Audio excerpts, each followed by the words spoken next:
You're watching IGN at Comic-Con. Your Monster is a rom-com horror movie about falling in love with a horribly lovely beast that lives in your closet. Here to tell me all about it is the star of Monster, Melissa Barrera. Hi, how are you? I'm great. I'm so excited to have you here. How's your Comic-Con been? It's been great. It's my first ever. So Oh, wow. I'm excited to be here. That's really cool. It's a big experience Yeah. for sure. Yeah. So, Your Monster does not hit theaters until October, but you have already had such high accolades at your festival run. What's that been like? I've never experienced this before. It's been incredible to go to different cities and see audiences of like cinema lovers, because that's who go to festivals really. And just see it play so well, and people really laughing and enjoying themselves and being moved by it. And I think it just makes me more excited to share it when it comes out in theaters, to share it with everyone. Definitely. So this definitely is in your wheelhouse in the sense that it's still very genre bendy. So what's the most exciting aspect of exploring something that doesn't stay beholden to like must be straight horror, must be straight romance, etc.? I mean, I think nowadays where it feels like we're missing original content, where every other movie is a reboot or a sequel of something that we already know, or or retelling. This movie is completely original, and it feels very unique and different. And I think what Caroline Lindy, our director, did was take a big swing, and luckily it landed well.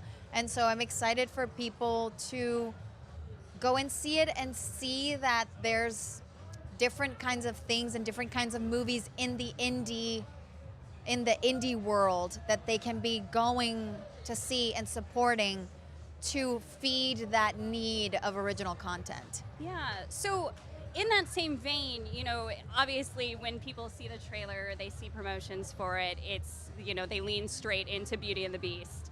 How did you subvert that as you were approaching this story? I honestly didn't even think about that at all. It wasn't until people started mentioning it once they saw the movie in festivals that I was like, oh yeah, I guess. Because our monster kind of looks like a real life version, a hot real life version of the Beast in Beauty and the Beast, which I guess Beauty and the Beast, the cartoon, was also hot. I mean, I remember being very attracted to the Beast. I know. And you were like, everybody ew, was like, ew, go back to the Beast. Yeah. So people are going to be very satisfied with your monster because he is just a beast. But I didn't even think about the Beauty and the Beast aspect. I guess because it's a romance, people, lean into that. But I genuinely think that other than there being a beast in the movie, a monster, it's just a completely different story. We talked about the bending genre, etc. Would you call it more of a horror comedy or a horror comedy romance or a comedy horror romance? A romantic comedy horror is what I would, with some musical elements, because there's music in there too. Oh, I didn't know that. That's very exciting. It's my perfect movie. It's everything I like. Horror, yes. Rom-com, yes. Musicals, yes. It's not a musical. There's just some songs in there. But yeah, it's. I think it's more of a dark rom-com is how I would describe it. Yeah. Because it's not a horror per se. It has some horror elements, and it's not a straight rom-com because it has darkness to it. So I would say that it's a dark rom-com. Okay. I have to go back to the musical part of it because I am obsessed with musicals. Do you sing? Same. Yes. I do some singing. Yeah. There's some cool original songs in there. I love that. Yeah.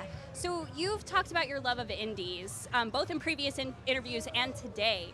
Is that a sandbox that you want to continue playing in for a little while before going back to the big tentpole situation? I mean, I think there's, it's always a balance, right? I think I gravitate towards whatever, story or character I fall in love with. I don't really think of I'm only going to do indies from now on, or I'm only going to focus on big studio movies. I kind of just go with the flow of whatever doors open themselves up to me. But I do think that there's something really special about the creativity that is allowed in indie movies because they're, smaller budgets, and people that are willing to take risks and do original things and mix genres that shouldn't really feel like they should work, but then they do because of the nature of the vision of the director. And I think sometimes in big studios, the director's vision gets compromised by like what the executives want, or what the executives think the audiences want, which is weird. But I do think that indies are what is keeping cinema alive. Agree. So in that exact same space, what about your monster made you fall in love with this indie process? I think the fact that I knew that we had a limited amount of time to do it. We had 20 days to shoot this movie, and it was a very ambitious project. And so you have to make it work. And it feels like you're back in school. Like I felt like I was back in college making like a final project with my friends, you know, and it was fun, and we were all in it in the trenches together.